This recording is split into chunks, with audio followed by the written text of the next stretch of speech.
ප්‍රවන්ත සහෝදර සහෝදරයනි අපි චතාරික සමයේ අවසානයට ඇවිල්ලා තියෙනවා. අපි දින 40ක කාලය පුරාවට ගීතාවලියේ නොයෙකුත් ගීතිකාවන් ගැන මෙනෙහි කළා. ඒ ගීතිකාවන් අතරේ මේ ගීතාවලිය ගීතිකා 150ක් තිබෙනවා.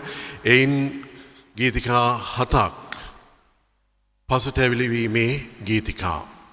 එයින් 5ක් අද දවසේ අපි මෙනෙහි කරන ගීතිකාවත් එක්ක එයින් 5ක් මම ඔබත් එක්ක මෙනෙහි කළා. අනිත් දෙක අනිත් පියතුමල්ලා ඔබත් එක්ක මෙනෙහි කළා. අද අපිට තියෙන ගීතිකාව ගීතාවලිය 143 වෙනි ගීතිකාව. ඒක දාවිත් රජතුමා විසින් රචනා කරන ලද ගීතයක්. මේ ගීතය තුලත් මම ආරම්භයේදී කිව්වා වගේ සඳහන් වෙන්නේ දාවිත් රජතුමාගේ පාපිෂ්ඨකමත් එක්ක ඔහුගේ වැරදි අඩුපාඩුකම් එක්ක ඔහු දෙවියන් වහන්සේ ඉදිරියේ පසුතැවිලි වීම, මනස්ථාපනය වීම. දෙවියන් වහන්සේට කියනවා අර දාවිත් රජතුමා වෙනත් ගීතිකාවක කියනවා වගේ අර නිර්මල සිතක් තමන් තුළ ගොඩනගන්නට කියලා. නැවත තමන්ට අලුත් ජීවිතයක් ලබා දෙන්නට කියලා මේ ගීතිකාව තුළ කියනවා. ආරම්භයේදීම සුපුරුදු පරිදි දාවිත් රජතුමා කියනවා සමිඳුනි මාගේ යැදුම ඇසුව මැනව මාගේ කන්න ලව්වට සවන් දුන මැනව ඔබේ සත්‍යවාදී කමින්ද ධර්මිෂ්ඨ කමින්ද මට පිළිතුරු දුන මැනව. දෙවියන් වහන්සේ පිළිබඳව අවශ්‍ය කරුණු ටික දෙවියන් වහන්සේ පිළිබඳව ඔහුගේ අත්දැකීම ධර්මිෂ්ඨ භාවය සියල්ල කළ හැකි භාවය කන්නලව් වලට සවන් දෙන එක දෙවියන් වහන්සේගේ සත්‍යවාදී භාවය දෙවියන් වහන්සේ පිළිබඳව මුලින්ම සඳහන් කරනවා. ඊට පස්සේ සඳහන් කරන්නේ සතුරා මට පීඩා කළේය ඔහු මට පහර දී මා බිම හෙළුවේය. ඔහු මා අඳුරු තැනකට දැමුවේය. මම බොහෝ කලකට පෙර මල කෙනෙකු මෙන් වීමි. එබැවින් මා සිත අඩපණ වී ඇත. මාගේ හද තුල කිසි සැනසුමක් නැත. යට ගිය දවස් මම සිහි කරමි. ඔබේ සියලු ක්‍රියා ගැන භාවනා කරමි. මාගේ සිත වියලි බිමක් මෙන් ඔබ කෙරෙහි පිපාසිතව ඇත. ප්‍රවන්තනි දාවිත් රජතුමා අර ආරම්භ කොටසේදී දෙවියන් වහන්සේ පිළිබඳව සඳහන් කළා. ඊට පස්සේ මේ පදවලදී සඳහන් කරනවා තමන්ගේ ස්වභාවය, තමන්ට වෙලා තියෙන විපත පිළිබඳව, තමන් දැන් ඉන්න ස්ථානය පිළිබඳව දාවිත් රජතුමා සඳහන් කරනවා. ඔහුගේ සිත අඩපණ වෙලා කියනවා. ඔහුට කිසිම සැනසුමක් නැහැ කියනවා. ඔහු දැන් මල කෙනෙක් වගේ කියනවා. සතුරා යක්ෂයා මට පීඩා කරලා මාව බිම හෙලලා මාව අන්ධකාරයකට අරගෙන ගිහිල්ලා මේ විදිහේ තමන්ගේ පාපිෂ්ඨ ස්වභාවය ගෙනහැර දක්වනවා. එතකොට ප්‍රේමාන්තනි අද ඔබගේ මේ පාපුච්චාරණය කරගන්නා වූ දවස, සමගි සන්ධානයේ දවස.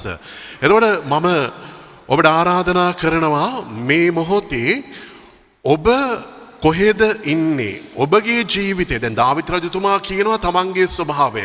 ඔබ මෙනෙහි කරන්න ඔබ මේ වෙලාවේ කොහෙද ඉන්නේ? ඔබේ ස්වභාවය මොකක්ද කියලා. ඔබ shopping mall වලට ගියාම එමත් නැත්නම් මේ උද්භිද උද්‍යානයන් වලට ගියාම දැකලා තියෙනවා තැනින් තැන ඒ ස්ථානයේ මැප් එකක් ගහලා තියෙනවා. දැකලා තියෙනවා පොඩ අත උස්සන්න බලන්න.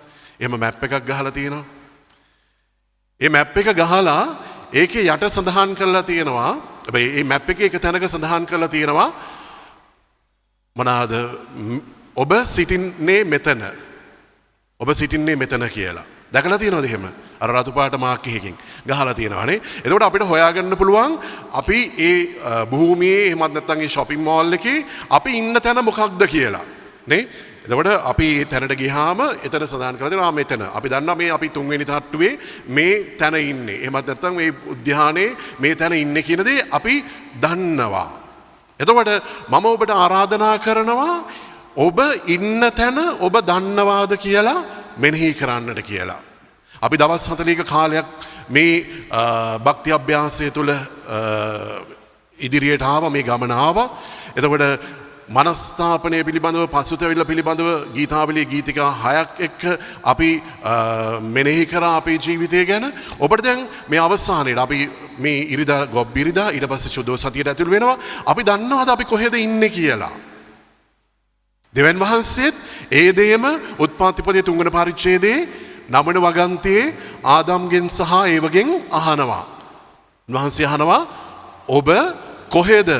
අර තහනම් ගහේ ගෙඩි කාලා හැංගිලා ඉන්න වෙලාවේ දෙවියන් වහන්සේ ඒ උයනේ සැරිසරමින් ඉන්න අතර අහනවා ඔබ කොහෙද කියලා. ඒ ප්‍රශ්නයම ප්‍රේමවන්තයනි අද දවසේ ඔබෙන් මගෙන් ස්වාමින් වහන්සේ අහනවා ඔබ කොහෙද?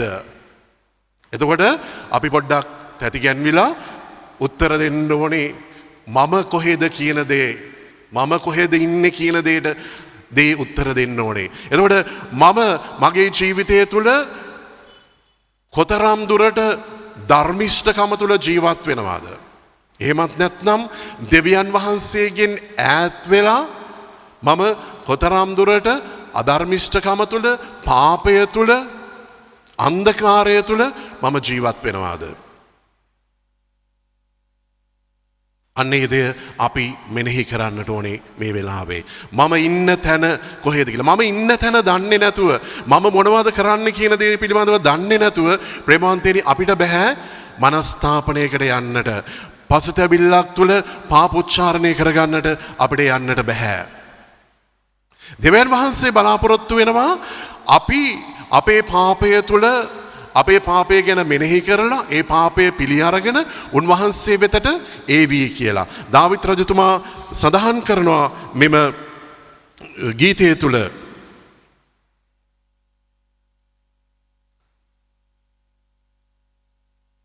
මා යා යුතු මාර්ගය මට දැක්වුව මැනව ඔබ දෙස මාගේ සිත ඔසවමි. එතකොට රජතුමා 9 වෙනි වගන්තියේ කියනවා මම ඔබ වෙත දුවගෙන එමි. එතකොට අපි මේ ගීතිකාව තුළ ආරම්භයේදී දකිනවා දාවිත් රජතුමා ඔහුගේ ඒ පාපය තුළ හිර වෙලා ඉන්න ඒ අන්ධකාරයේ ස්වභාවය පිළිබඳව සඳහන් කරලා ඔහු දෙවියන් වහන්සේට කියනවා මට නිවැරදි මාර්ගය පෙන්වන්න මම ඔබ වෙතට දුවගෙන එන්නෙමි. මම ඔබ වෙතට දුවගෙන එනවා. ඇයි? අලුත් ජීවිතයක් ආරම්භ කරන්න. අලුත් පිටුවක් Tamanගේ ජීවිතය තුළ ලියන්න පටන් ගන්න. පරිච්ඡේදයක් ආරම්භ කරන්න.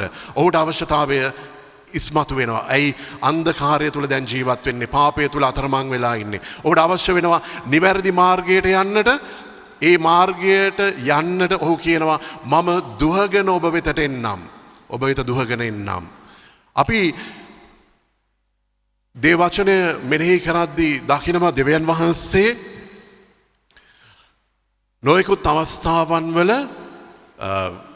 ඇවිදපු තැන් ලෙවී ව්‍යවස්ථාවේ සඳහන් කරනවා 6 වත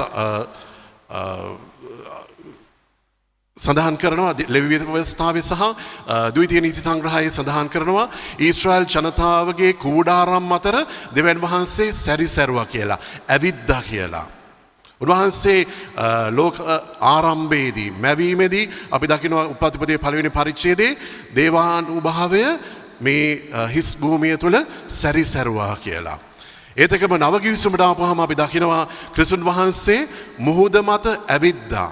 මේ තමන්ගේ ගෝලයෝ කපර්නාවුමට යන්නට මේ ඔරුවේ නැගලා යද්දී සැඩ සුළඟක් එනවා. ඔවුන් කිලෝමීටර් 5ක් විතර මේ වතුරේ සැරිසරනවා යන්නට ඕන තැනට යන්න බැරුව. එතකොට මේ විපත් අවස්ථාවෙත් ක්‍රිස්තුන් වහන්සේ මේ ශ්‍රාවකයන් වෙතට ඇවිදගෙන යනවා. හැබැයි එක තැනක් තියෙනවා දෙවියන් වහන්සේ මේ පියාණන් වහන්සේ දුහපු තැනක් තියෙනවා.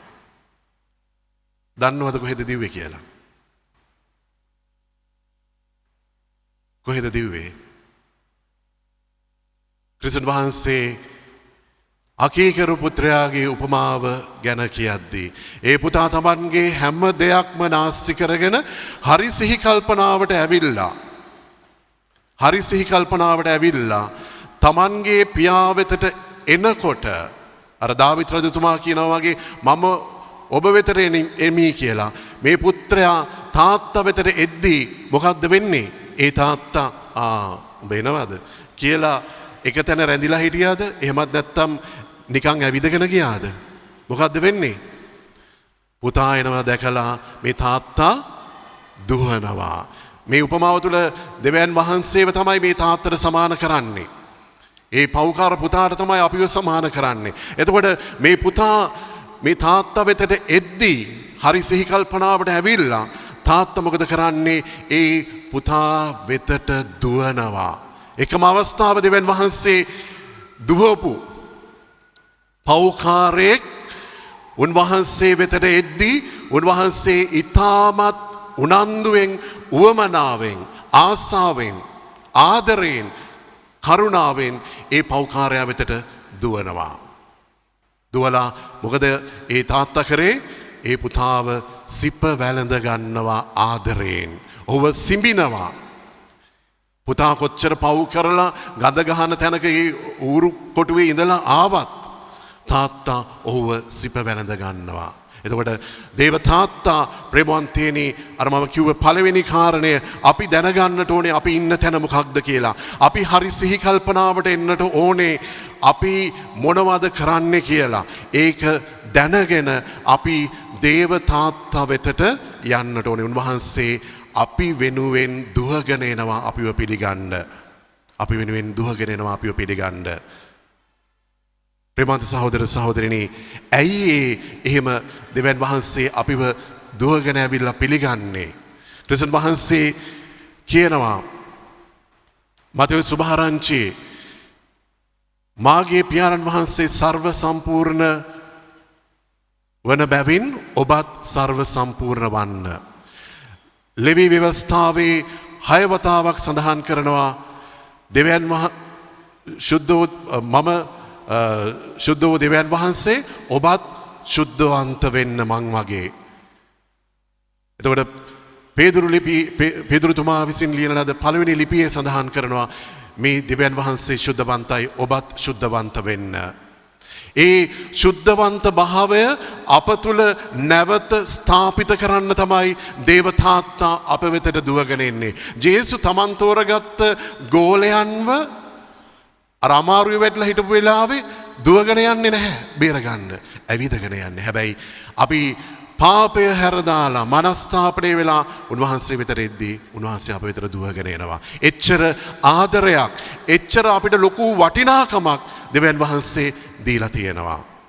ප්‍රේමවන්තනි, ඒ උපමාව තුළ සඳහන් කරනවා මේ පුතා ඇවිල්ලා හැමදේම තාත්තට කියනවා. මම දෙවියන් වහන්සේට විරුද්ධවද ඔබට විරුද්ධවද මම පව් කරා කියලා කියනවා. මේ තාත්තා දන්නේ නැද්ද මේ පුතා කරපු පාපයන් මොනවද කියලා? ඔහුගේ දේපල වස්තු විනාශ කරා කියලා දන්නවා. කාලකන්ණි ජීවිතයක් ගත කරා කියලා දන්නවා.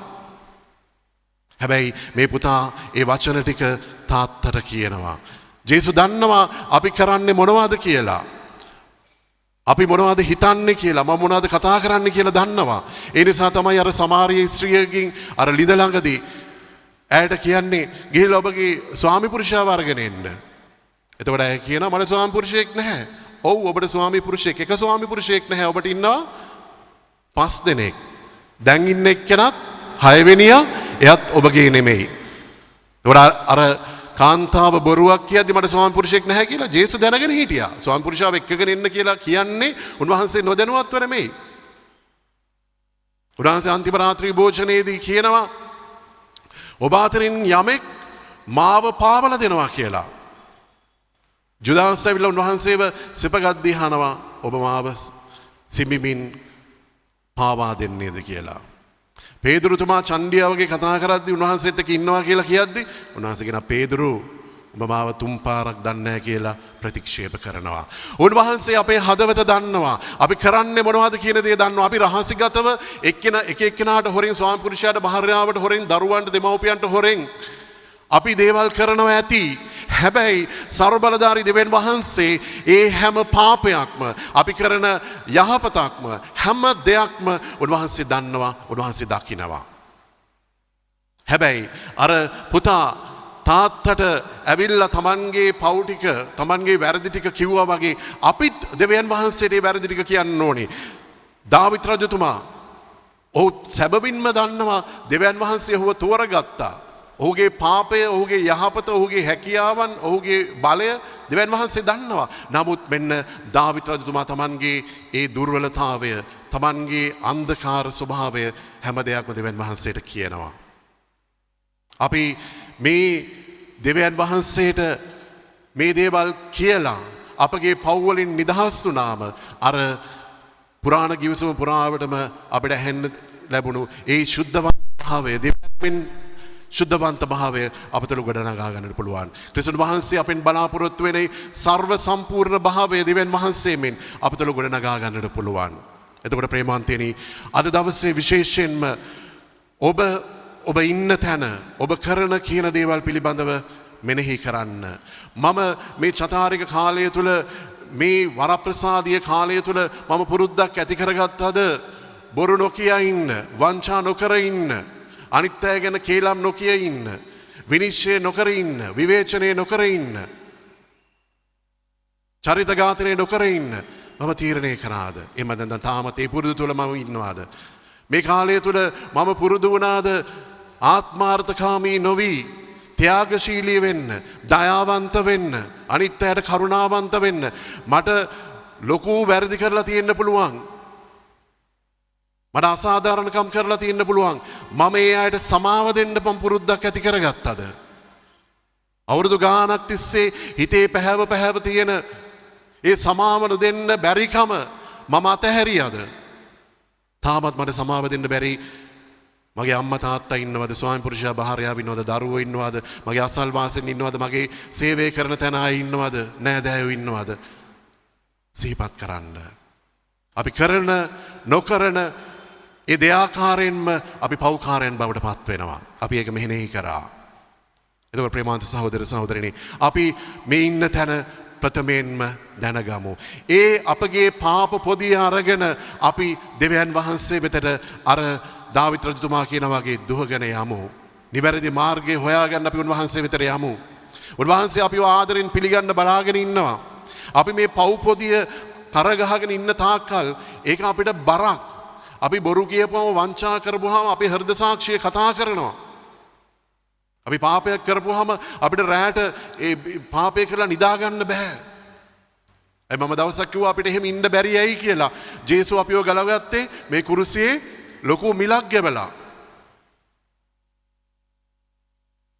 ලේයින් අපිව ගලවගත්තේ. එතකොට අපිට පව් කරලා hina වෙලා සතුටින් ඉන්න බෑ.